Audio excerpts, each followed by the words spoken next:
Baby swimming, friends day out. Drowning is quick, drowning is silent. Little ones, little toddlers like our Lulu, are at greatest risk. Fatal and non-fatal drownings are devastating on Australian communities. Teach your kids to swim, it's great. My daughter Emma wanted to do a Kids Alive ad, so she organised a cameraman, Andrew Curry, an old friend of mine, who I'd worked with at Commonwealth Games, to come and shoot three little friends, Harriet, Lacey, and of course my granddaughter, 12-month-old Lulu. First stop, the water play area at Beenleigh Aquatic Centre. AC, the cameraman, loved it. The kids loved it, but Kel, Harriet's mother, loved it the most. She took to it like a duck to water, and before long little Harriet was being pushed through a row of sprinklers, much to the joy and delight of everyone. Kel loved it, but so did Emma, and very soon Emma had a Kids Alive hand puppet out playing games with little Harriet. They had a ball. Next stop, big pool on the mat. It's time for breath control activities. Breath control, or holding your breath, is so vital in infant aquatics because it allows the child to stay underwater for longer periods of time. If they do this, they're then able to float and move their little bodies, propel them through the water. Of course, back floating is one of the real key elements of water safety in any learn to swim environment. So back floating always plays a big part in the learn to swim process for infant swimmers. Harriet was an absolute champion at this. Look at her here now. Why did she get so good? She gets so good because every night in the bath, Mum Kel practices back floats. She fills the bath up to a certain depth so that Harriet can put her little ears underwater, has a toy, and just lies there enjoying the watery environment, relaxing, learning to back float.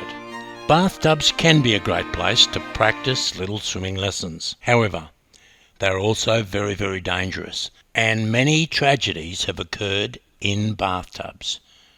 Make sure you practice, take the child out, never leave a child unattended in a bathtub, and then pull the plug. Now, it was baby Lacey's turn to show her wares. Kim did a great job. Lacey had been conditioned since birth to hold her breath, so going underwater was no problem at all. Watch how Kim used the trigger, lifts, lowers, and baby Lacey has no problem as Kim celebrates her submersion. Then it's time to dive off the side of the pool. It's a self-submersion, and Lacey doesn't disappoint. She sits up, leans over, and dives to Mum. A great time was had by all.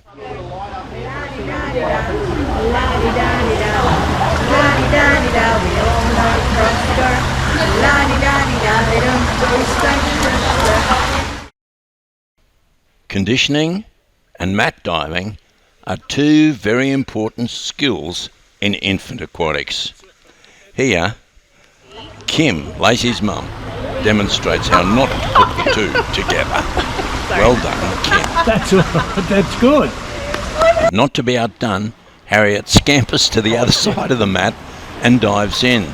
Luckily, Mum Kel moves around, goes under to make sure that Harriet is safe and happy. Now it's the champion's turn.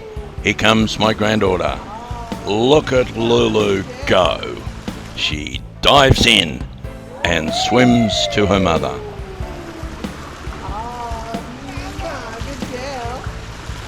I'm loving watching baby Lulu and her little friends loving watching their growth and development as they learn to navigate the water environment safely on their Learn to Swim journey. Their development is reinforcing my belief that infant aquatics must be fun. It must be based around breath control, floating, independence and exploration. If you can base your infant aquatic program around these 4 principles, you'll go a long way in developing a great infant swimming program where children love their swimming lessons and love the confidence and self-esteem it brings to young children. We did that again. I'm continually reminding myself of Professor Robert Jorgensen's longitudinal study on infant aquatics, where she found that swimming builds a child's social, emotional, physical and intellectual capital, and children who partake in early swimming lessons are up to 10 months ahead of their peers by the time they reach prep or are 4 years of age. Enjoy the journey. Teach your kids to swim. It's great. Go on, start swimming lessons and enjoy the growth and development of your baby. It will build self-esteem and, more importantly, it will make them safer in the water.